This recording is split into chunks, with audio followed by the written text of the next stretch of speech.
Hello, my name is Simon Maginn, and I'm here talking about my novel, The Etherophone Player. Um, this is a novel set in Brighton in 1936. It's a taut, tense, claustrophobic family drama set against the backdrop of the rise of fascism and the clouds of war which are gathering. Um, it concerns a society nerve doctor, alienist, Dr. Leonard Cannadine, and his family. The book opens with Leonard Cannadine being found hanged at his house. Three of his children are missing, and only his eldest daughter, Ursula, who is 14, remains. Ursula simply refuses to speak. She will not speak. She says one or two words at the beginning, but that's it. She refuses to say anything at all to anybody.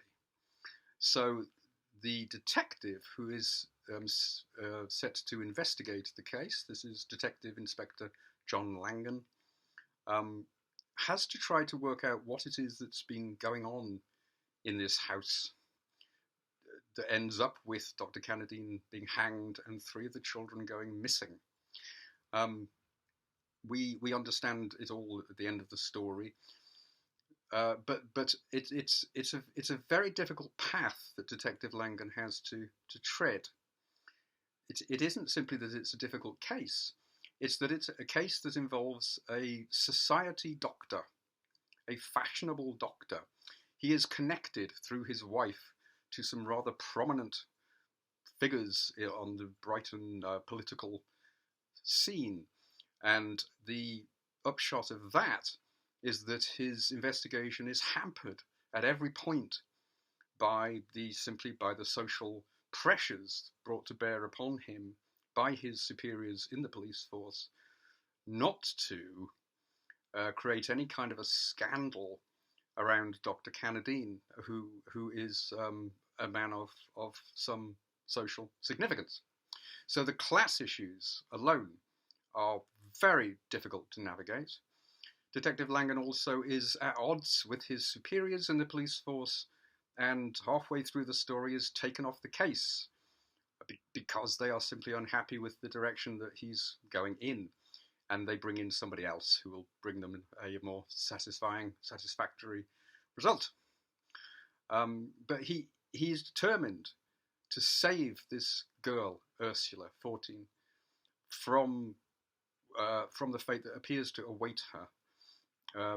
She because she will not defend herself, she becomes the principal suspect in the case. She's too young to hang, but certainly she would be in some kind of an institution for the whole of her life, and this is what D.I. Langan is desperately attempting to save her from. It's a complicated inquiry. It goes in all kinds of directions. It's rather difficult for Langan to make much sense of it, certainly initially, since it doesn't make any obvious sense at all, and he has great difficulty trying to puzzle out what it is that's been going on.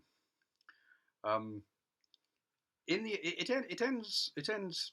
I don't say happily, but it ends with a resolution which is better than might have been anticipated, and it ends with the truth finally being brought to the surface, literally, and Ursula, the girl, being acquitted. It's a story I've been working on for an enormously long time. I have notes on this story going back at least a decade, possibly more. It's existed in many different forms and many different versions. It was quite a difficult birth. My agent at the time, Piers Blofeld, worked endlessly, tirelessly on it because he loved the story, he believed in the story. He tried very hard to sell it, but ultimately there wasn't a buyer. We got some of the most complimentary rejections I've ever had.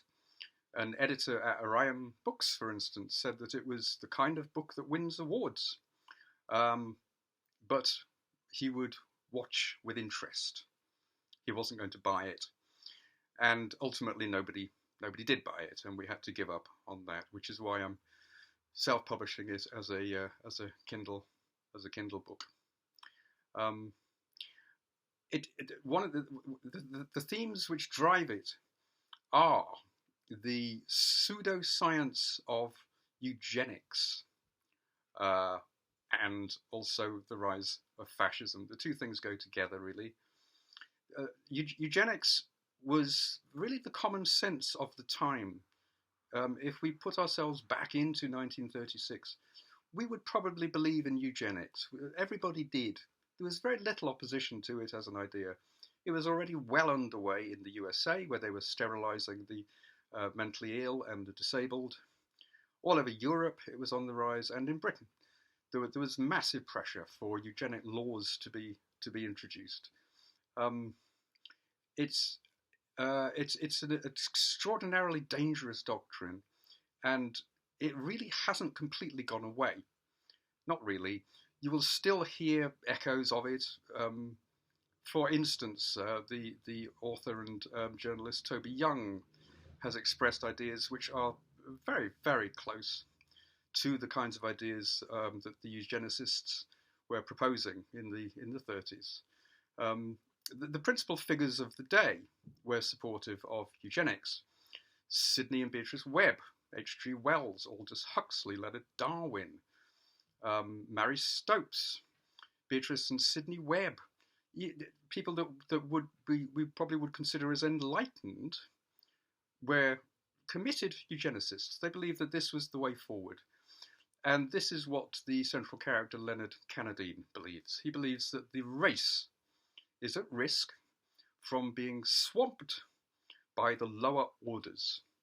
This is his fear. He fears racial pollution, and he is seeking to preserve the racial integrity of the race. So his intentions in his own mind are good. He believes he is acting sort of as an agent of good in the broadest possible sphere, the preservation of the race. This is what he believes, and this is what drives his actions. It's as if it's kind of as if a good man has become bad, not through any personal sort of greed or vice, but through just a belief in something which is just utterly false and extraordinarily dangerous. But this is his belief. Leonard is also a member of the Mosley's New Party.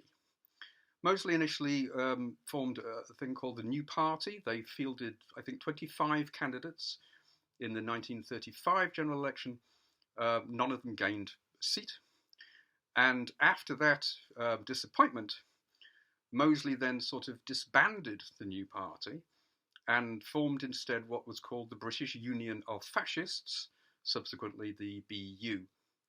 The word fascist didn't really have the connotation then that it has now. It wasn't such an awful and frightening word then. It was simply a political choice that people made. You might be a fascist, you might be a communist. It didn't have the connotation that it has now.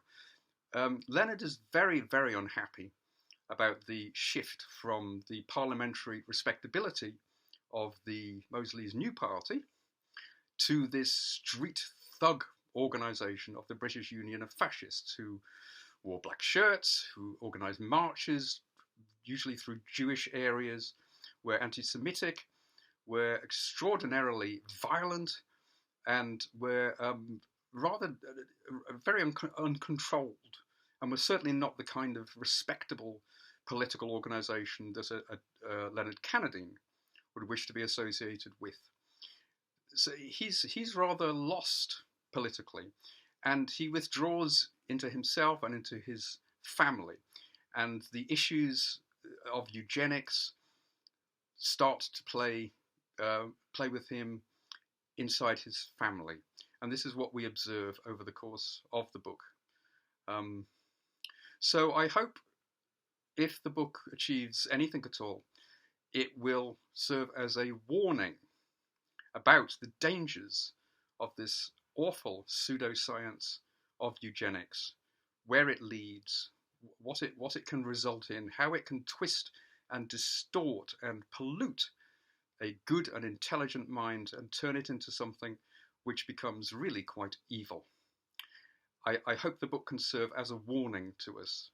We must never let it happen. It must never happen. We must be constantly on guard against the voices who whisper it and speak it and hint at it and allude to it as something which might be desirable. It is not. It is lethal. It doesn't make any sense at all scientifically. It's complete nonsense in terms of genetics. It makes no sense at all. But it is attractive to a certain kind of mind who seek to control through ideas of pseudoscience. So I hope that if it achieves anything, it can serve as a warning. We must be vigilant. We must always be vigilant. It can happen anywhere. It could happen here. It very nearly did happen here. It just didn't for various reasons to do with the way that the country is organised and to do with the economy and various other things. But it could easily have happened here. There's no reason why it couldn't. The British are no different, really, from Germans, for instance. It's not as if the Nazis were a uniquely German phenomenon. They were not. Nazi ideas were prevalent all over Europe and in America. Still are, terrifyingly. It still exists.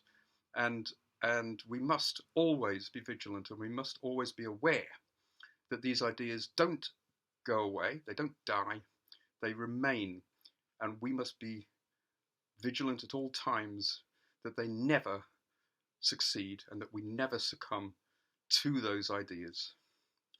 Thank you very much for listening, and I hope you enjoy the book. Thank you.